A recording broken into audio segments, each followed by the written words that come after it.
Halo semuanya, nama saya Ronaldo Ong, NIM saya 19L10056. Halo, perkenalkan nama saya Hubert Juan Frederick Cora, NIM 19L10063. Perkenalkan, nama saya Ignatius Aditya Pramana dari TKV 19, NIM 19L10045. Baik, jadi nama saya Mario Diki Andika, NIM 19L10062. Di sini saya akan menjelaskan konsep dari permainan ini. Konsep game board ini diambil dari keresahan kami, di mana keresahan itu adalah proses pembelajaran yang membosankan, yaitu membaca buku, mencatat dan menjawab soal dalam bentuk esai maupun multiple choice. 2. Terlalu banyak materi yang terlalu banyak cenderung membuat kita enggan untuk membaca. 3. Ingin belajar dan juga bermain. Maka dari itu, kami membuat konsep alat peraga game board. Konsep permainan di sini cukup sederhana, seperti ketika kita ditunjuk secara acak oleh guru kita waktu SMP untuk menjawab soal. Jika kita bisa menjawab, kita boleh duduk dan memilih teman kita selanjutnya untuk menjawab pertanyaan, dan jika tidak bisa, kita beri hukuman. Seperti berdiri di depan kelas, tetapi kami memodifikasi dan membuat suatu permainan untuk menjawab karya seni apa yang sedang dipegang saat permainan berlangsung, di mana secara tidak langsung konsep permainan ini akan mengundang para murid yang merasa bosan atau malas untuk menjadi lebih aktif dari sebelumnya, karena dalam pola pikir ditanamkan ketika kita tidak bisa menjawab akan mendapatkan hukuman. Cara bermain. Yang pertama, sebelum bermain, semua peserta permainan diwajibkan membaca terlebih dahulu pengertian singkat tentang karya seni rupa Mesir yang digunakan dalam permainan selama 10 menit. Alasan penggunaan waktu 10 menit di sini adalah agar permainan dapat segera dimulai dan permainan dapat menjadi seru. Selanjutnya nomor 2. Setelah membaca, permainan di sini dimulai.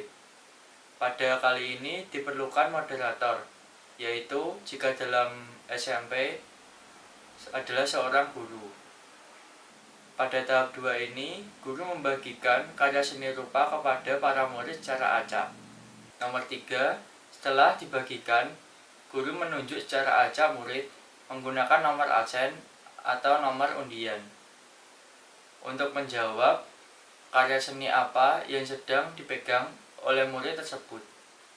Nomor 4, jika murid bisa menjawab, akan mendapatkan hadiah.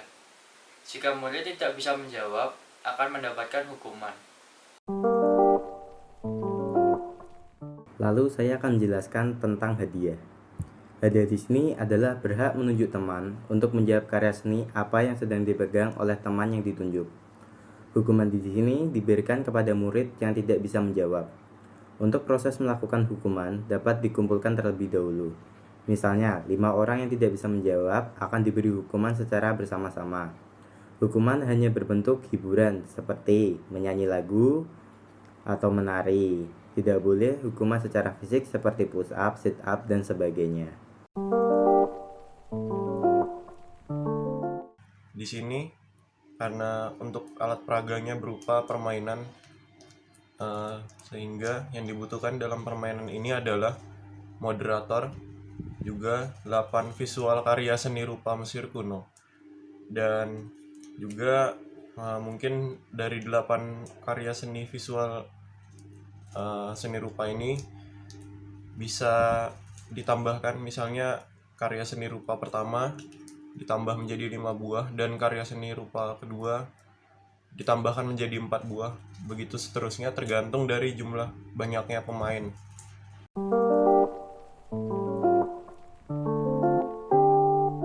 Berikut ini merupakan salah satu karya seni rupa yang digunakan dalam permainan. Ini merupakan Dewa Thoth. Dewa Thoth adalah salah satu dewa terpenting dalam peradaban Mesir kuno. Dewa Thoth dianggap sebagai dewa yang membawa kebajikan atau mukjizat. Selanjutnya yaitu Ramses kedua.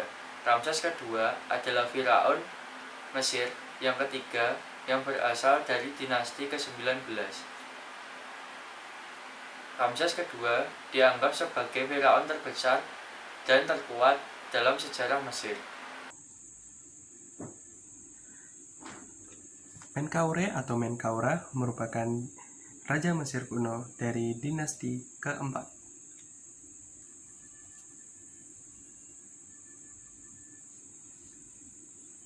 Akhenaten adalah Firaun dari dinasti ke-18 Mesir. Jadi di sini saya akan menjelaskan tentang dua raja. Yang pertama Raja Djoser dan yang kedua Raja Firaun. Yang pertama Raja Djoser. Raja Djoser itu terlihat seperti ini. Baik. Raja Djoser adalah raja Mesir yang sangat terkenal pada dinasti ketiga. Dia mengangkat pegawainya, Imhotep, untuk membangun sebuah piramida pertama.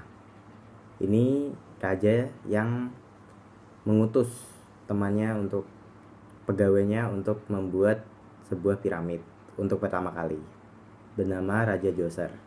Dan yang kedua, saya ada Raja Firaun yang terlihat seperti ini. Raja Firaun. Pada masanya, Firaun dikenal sebagai penguasa kejam yang ditakuti. Tidak ada satupun orang yang berani membangkang perintahnya. Dan untuk masing-masing karakter yang saya buat di sini, pertama ini adalah Hatshepsut. Ini adalah Firaun kelima Mesir kuno yang menjabat sekitar tahun 1479 hingga 1458 sebelum Masehi dan merupakan dinasti ke-18. Dia merupakan Firaun kelima dan yang Firaun perempuan yang menurut para peneliti menjadi Firaun perempuan pertama yang paling berhasil dalam pemerintahannya. Lalu ini patung Amun-Ra merupakan dewa yang digambarkan sejajar dengan dewa Ra atau dewa matahari dalam mitologi Mesir kuno. Dan ini diwujudkan dalam rupa kambing jantan besar melambangkan kesuburan.